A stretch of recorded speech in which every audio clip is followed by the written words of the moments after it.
I'm Darcy Redden, and this is my test. Starting today, Thursday, December 8th through Monday, December 12th, I will remove myself entirely from the news world. I will not pay attention to any mainstream news, any newspaper, anything on the TV. I will shut down my Facebook in order to prevent myself from any exposure to any major news stories.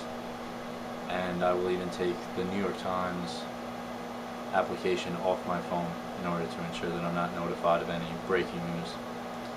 I'm doing this in order to see how much news I will miss over the course of the weekend in a time where it seems that so much is changing so fast.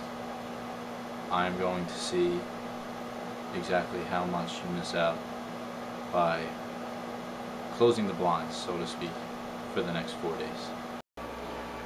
So it's December 9th at 9 in the morning. I tried to get some sleep, but I ended up waking up. I've been pretty sick lately, and I woke up to a text from my sister, and I was actually, at first thought it was the New York Times notification on my phone, which I realized that I had forgotten to take off. So I'm going to show you taking that off my phone right now, as well as my Facebook application. I will not be getting any sort of notifications or any alerts on any sort of news. Today's Saturday, December 10th, and instead of waking up and going to get breakfast and reading the paper like I normally would do, I think I'm going to go up to the mountains with a few of my friends today. It's almost like 50 degrees, so might as well take advantage of such a beautiful day and just go relax up in the mountains. Going up to a little lookout spot on the mountain. Gonna hike through the woods for a little bit.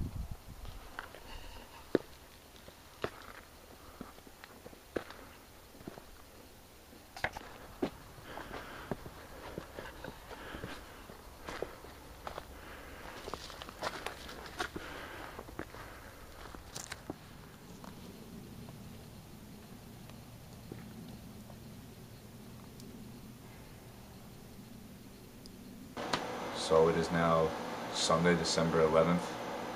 I didn't use any technology at all on Saturday. I went up to the mountains, kind of got away from everything. I've been getting teased a little bit. Apparently there was a shooting in Virginia Tech University on Thursday, the day that I had started this.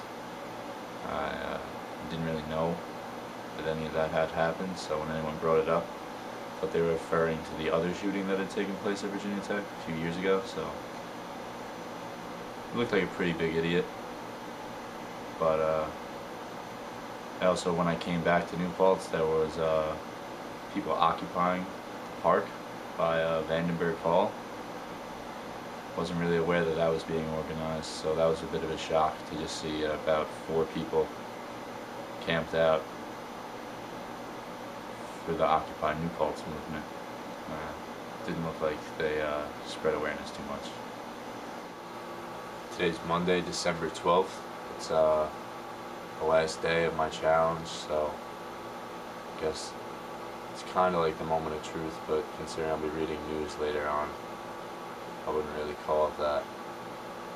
It's been kind of relaxing, not paying attention to anything that's been going on. But The night of Monday, December 12th, so my entire challenge is over. I've gone through the weekend, starting on Thursday, and downloaded my Facebook back on my phone, re-downloaded the New York Times app, and tomorrow morning I'm going to wake up, go and buy the newspaper for the first time in a little while. It's Tuesday, December 13th. I'm going to go buy the newspaper. Pretty curious as to what is going to be the biggest news of the day, what's going to be the cover story, and where other articles are going to be placed within the newspaper. See how I would get my information. Someone who basically just crash landed back in society. So I just bought the New York Post. It's the first time I've read the newspaper since Thursday. Kind of noticed a few things that I don't normally notice when I'm reading the paper. There was the second page, right after the cover story about a lost New York Police Department hero. He had been shot by a thug. On the next page, it was an ad, like right away. I thought that was like an interesting place to, and I think that kind of showed me that I had to take a more proactive stance in the way I read my news. And I can't just go to a certain thing and read everything that they have, because there might be other motives for why they're printing it or whatnot, but just need to be careful where you get your news from, because not everything's news, and there might be more important things going on that you just have to look a little bit harder to find.